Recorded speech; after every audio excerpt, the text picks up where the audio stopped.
Assalamualaikum warahmatullahi wabarakatuh.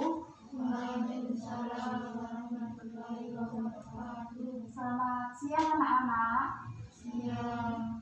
Bagaimana kabarnya? Baik. Semoga selalu dalam keadaan sehat ya di masa pandemi COVID-19 ini. Sebelum pembelajaran hari ini saya mulai, ketua kelas silakan pimpin doa. Doa mulai. Doa selesai. Saya akan dulu ya.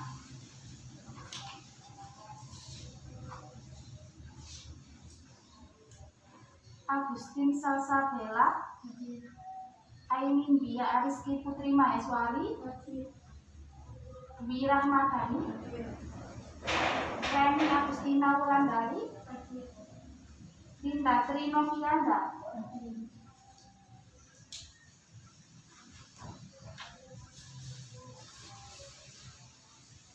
Hari ini kita akan membahas tentang materi penceritaan kembali isi cerita imajinasi.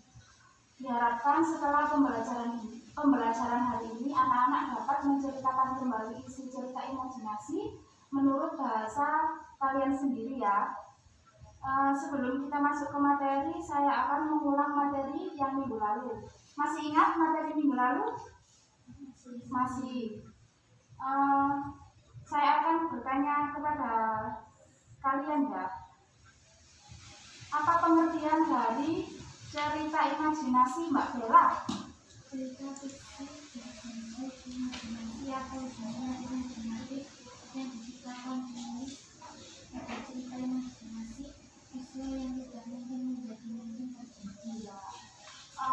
Kemudian Mbak Leni, apa ciri umum dari cerita imajinasi? Cerita imajinasi membentuk percakapan dan kekonsumsian. Ya. Kemudian Cerita imajinasi cerita imajinasi menggunakan materi visual sesuatu bentuk dan cerita imajinasi unik atau memiliki kesatuan. Cerita imajinasi kemudian Mbak Dwi, jenis cerita imajinasi itu ada berapa? Ada? Apa aja? tingkat waktu masa lampau, kata waktu sebelumnya. Kemudian Mbak Linda, unsur-unsur dalam cerita imajinasi ada berapa?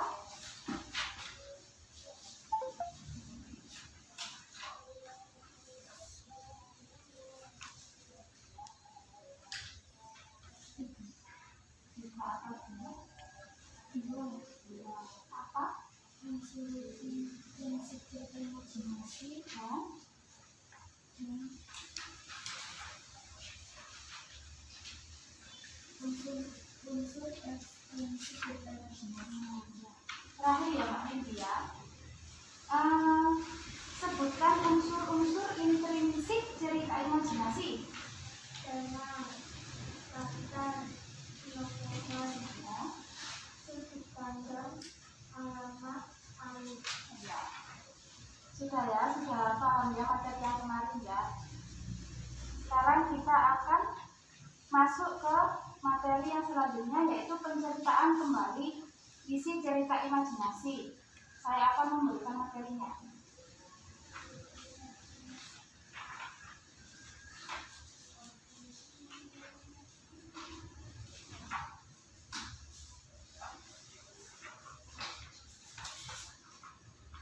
Nah, silakan dilihat dulu ya.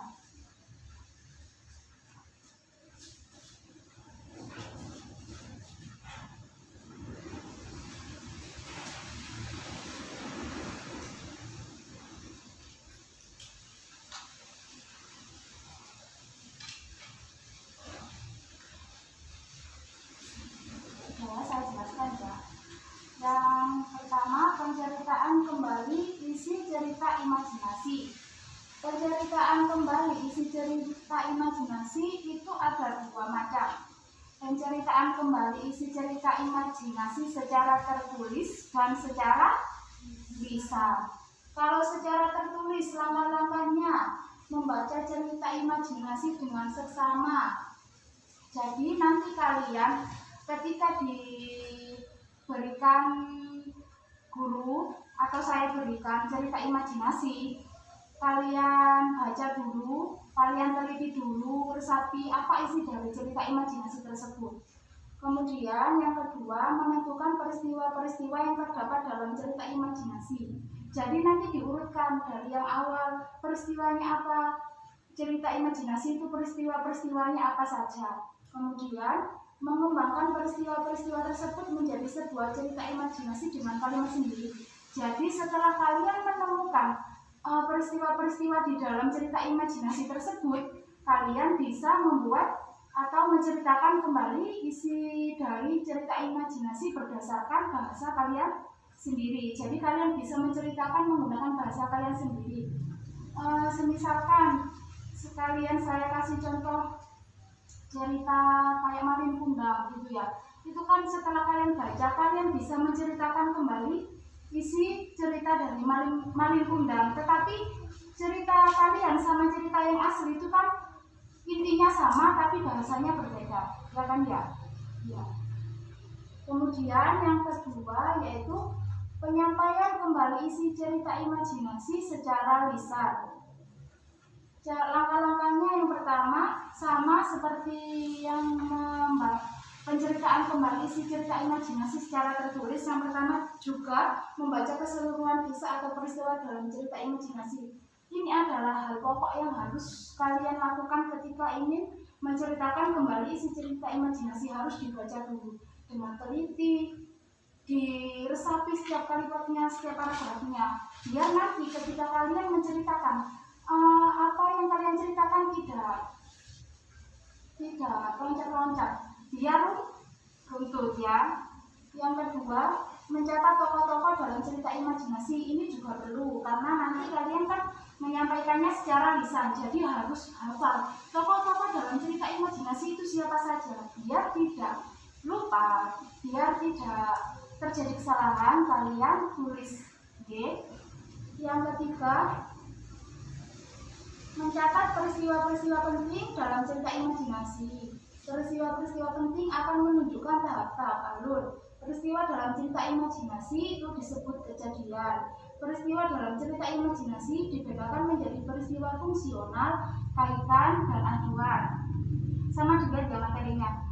Peristiwa fungsional merupakan peristiwa-peristiwa yang menentukan dan mempengaruhi perkembangan plot atau alur.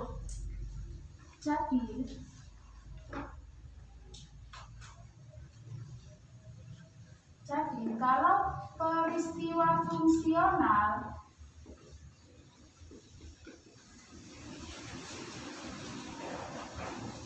ini adalah peristiwa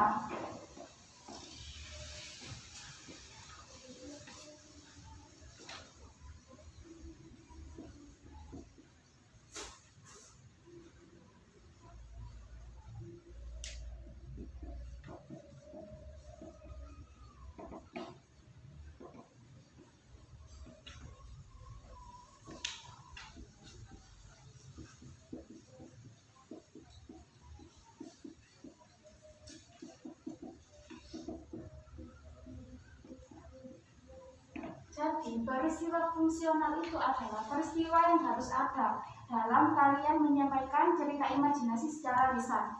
Karena kalau peristiwa fungsional ini dihilangkan, maka ceritanya itu akan rancu atau tidak logis. Jadi, peristiwa-peristiwa fungsional itu harus ada. Kemudian yang kedua,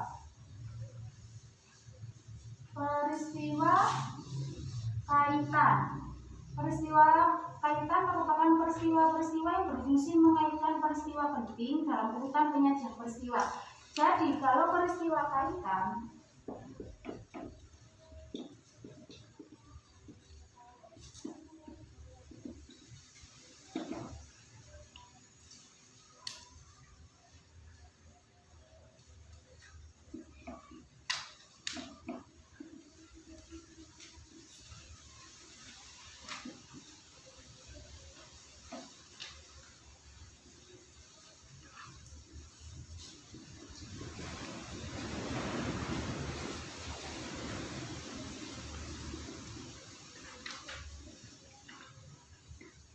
Kalau peristiwa kaitan itu peristiwanya itu kurang penting dalam sebuah cerita imajinasi. Jadi kalau peristiwa kaitannya itu dihilangkan itu tidak apa-apa, tidak mempengaruhi dari isi cerita imajinasi. Kemudian yang ketiga, peristiwa acuan.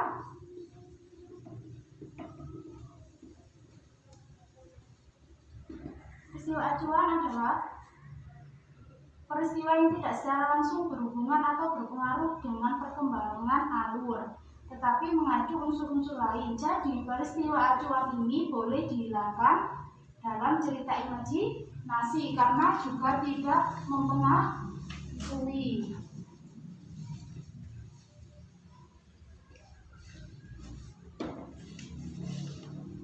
Apakah perlu ditulis? Perlu ya. Silakan ditulis di bukunya. Nanti saya lanjutkan lagi penjelasannya.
Selesai? Saya teruskan ya.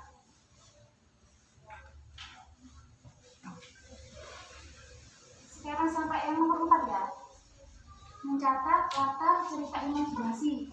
Jadi latar kan kemarin sudah kita bahas. Apa itu latar? Latar yang unsur-unsur dalam cerita imajinasi. Apa itu latar?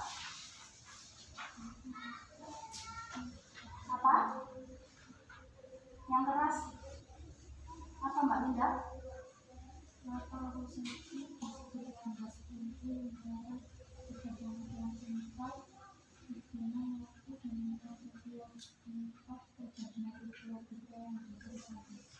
berarti latar adalah 4. Kejadiannya sebuah cerita imajinasi. Latar itu ada berapa? Bisa apa aja Mbak Nindi? Ya, apa aja?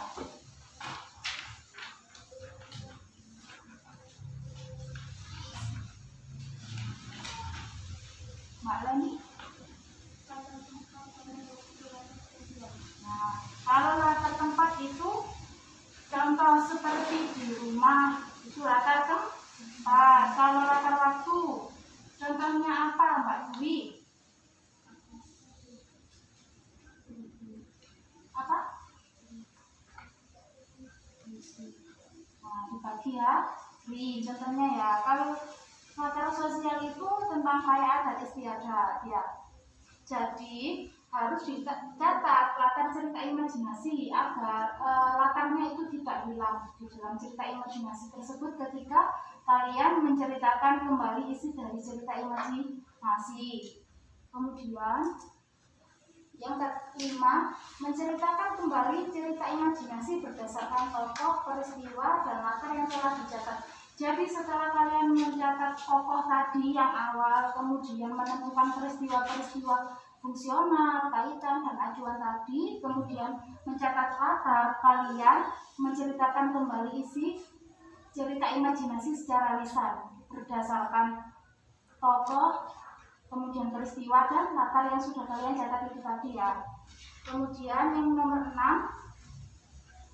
memperhatikan penampilan dan gerakan tubuh. Jadi ketika menceritakan kembali isi cerita imajinasi, kalian tidak boleh hanya diam saja seperti ini. Malin Kundang adalah seseorang yang tidak patuh kepada orang tuanya. Misalkan gitu, nggak boleh seperti itu. Jadi bisa Malin Kundang adalah anak yang durhaka kepada orang tuanya. Dia dikutuk orang tuanya menjadi batu, atau dengan mimik yang apa? Yang menyedihkan, karena itu kan cerita sedih ya. Jadi ketika menceritakan kembali si cerita imajinasi, tidak boleh muka kalian itu datar, harus memiliki ekspresi juga. Gerakan tubuhnya ini juga harus dimainkan biar orang ketika melihat itu tidak bosan ya. Kemudian yang nomor 7, memperhatikan intonasi, irama, artikulasi, dan lafal. Jadi ketika menceritakan cerita imajinasi, kita harus mengucapkannya dengan jelas agar ketika orang mendengarkan juga paham apa yang kalian bicarakan dari cerita imajinasi tersebut. Paham ya? Kemudian yang nomor 8,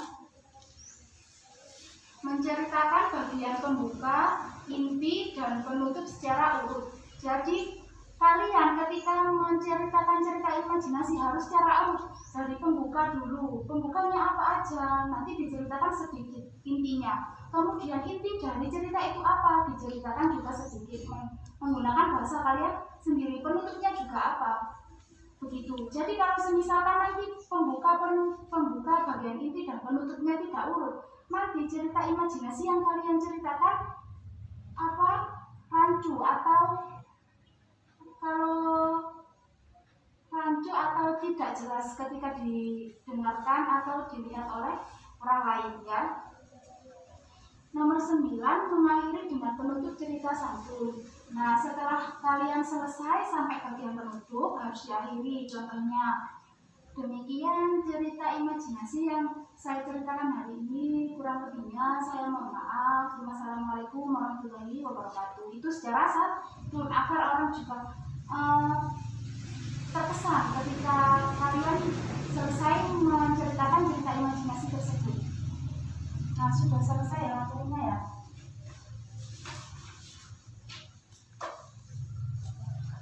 Dari penjelasan saya, apakah ada yang perlu ditanyakan?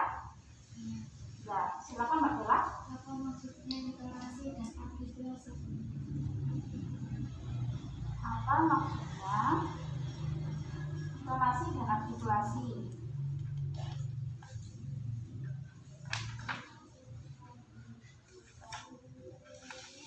Nah, saya jelaskan ya. Kalau intonasi itu tinggi rendahnya nada. Jadi ketika kita berbicara ceritanya itu ketika dia marah, berarti kan tanggap nadanya menggunakan nada tinggi. Hei kamu, itu kan berarti nada tinggi. Kalau ketika kita sedang sedih atau sedang galau, kita dengan nada rendah. Aku sekarang sedang sedih. Nah, seperti itu. Itu namanya intonasi. Tinggi, rendahnya nada. Kemudian kalau artikulasi itu pengucapan kata harus dengan jelas. Jadi nggak boleh ngomong Malin Kundang adalah seorang anak yang durhaka, nggak boleh. Harus Malin Kundang adalah anak yang durhaka kepada orang tua. Jadi harus dengan jelas agar orang memahami apa yang kalian ceritakan. Sudah paham Mbak Bella? Selain Mbak Bella, apakah ada yang ingin bertanya? Sudah ya? Sudah, tidak ada yang ingin bertanya? Mbak Leni? Sudah? Kalau begitu saya akan bertanya kepada salah satu dari kalian atau salah dua ya. Mau belajar dulu atau langsung? Langsung aja ya? Langsung. Dengarkan baik-baik. Mbak Linda, bagaimana cara menyampaikan kembali si cerita imajinasi secara tertulis? Bagaimana caranya menyampaikan kembali si cerita imajinasi secara tertulis?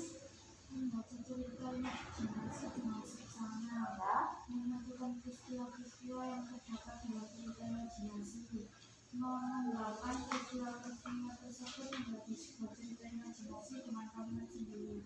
Ya, sudah. Kemudian, Pak Bella, peristiwa-peristiwa dalam cerita imajinasi tadi dibedakan menjadi berapa Mbak Bella? Peristiwa apa aja? Peristiwa fungsional, peristiwa kaitan, peristiwa acuan. Nah, sudah ya, sudah paham ya semuanya? Mbak Nindi sudah paham Mbak Nindi? Sudah. Oke? Setelah materinya sudah selesai ya, saya akan mengajak kalian untuk bermain narasi atau amplop narasi. Bentar ya.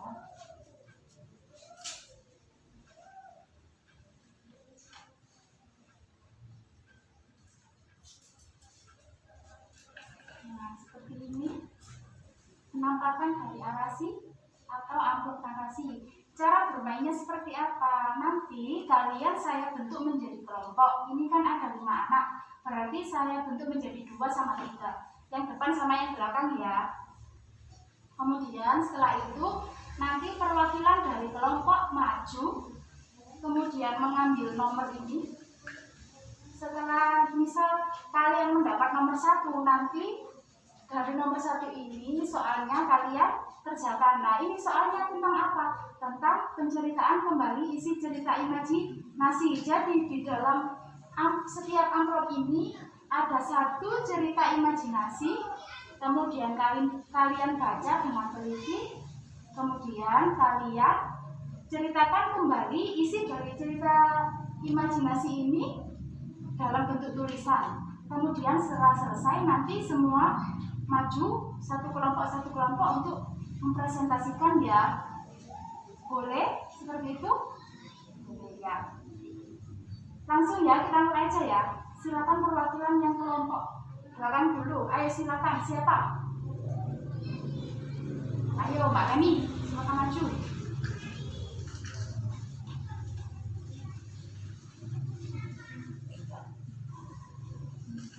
Silakan ambil.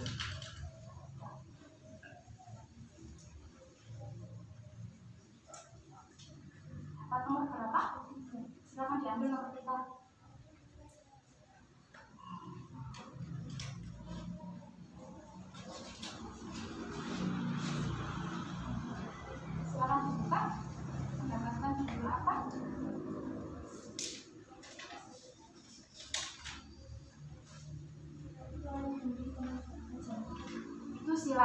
didiskusikan dengan kelompoknya, nanti diceritakan kembali dalam bentuk tulisan, nanti dipresentasikan ya. Silakan. Ayo Mbak Bella.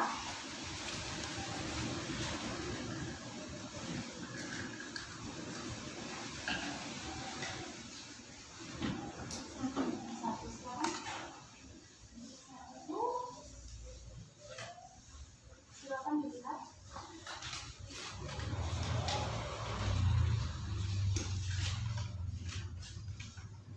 Dapat apa?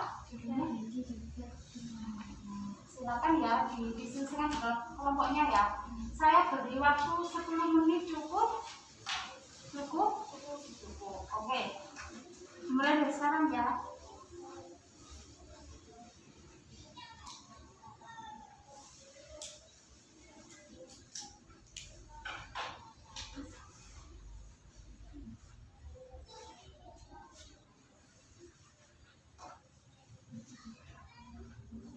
Sebentar, ini ada lembar jawabannya. Bentar ya, saya carikan.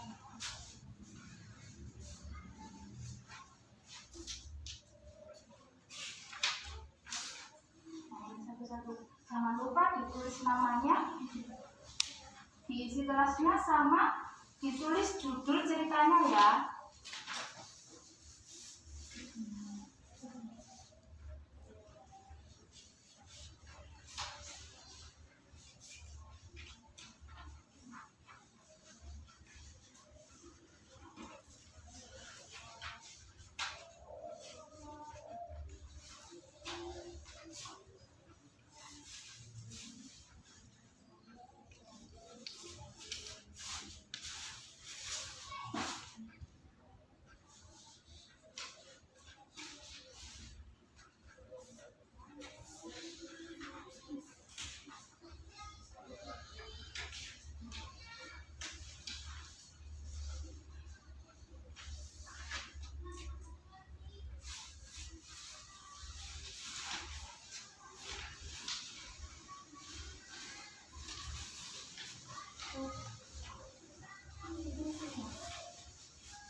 Kurang 3 menit ya anak ya.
Ya, kurang 2 menit.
ini yang bicara keras, paling yang keras. Nama kelompok ini materi penceritaan kembali cerita imajinasi. Kelas 7 nelayan yang ikan ajaib. Ada seorang nelayan miskin yang kesepian. Ia sedang bertemu di pinggir danau selalu menjelaskan. Tidak lama ia menunggu, tiba-tiba kabarnya ada yang menarik. Tanda itu menunjukkan nelayan tersebut sangat senang karena hasil tangkapannya mendapatkan ikan emas besar yang cantik. Setelah nelayan tersebut mendapatkan ikan ke kantong air untuk dibawa ke rumah,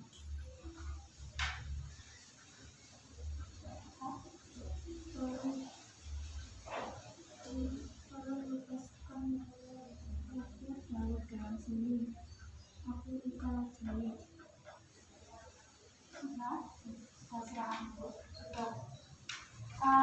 Karena waktunya sudah habis, sebelum itu saya akan memberikan kalian pekerjaan rumah, dikerjakan di rumah dengan teliti. Besok saya tunggu dan dikumpulkan ke saya ya, misalnya.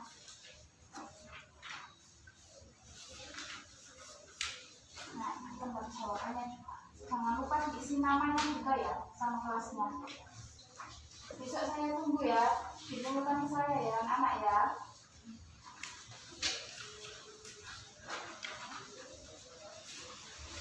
Karena waktunya sudah habis, sebelum saya menutup pembelajaran hari ini, semoga pembelajaran hari ini dapat bermanfaat untuk anak-anak semua. Hati-hati di jalan ya. Kemudian tetap jaga kesehatan di masa pandemi COVID-19 ini. Jangan keluar rumah kalau tidak ada hal-hal yang penting. Minggu depan kita ketemu lagi untuk membahas soal ini. Kurang lebihnya saya mohon maaf. Wassalamualaikum warahmatullahi wabarakatuh.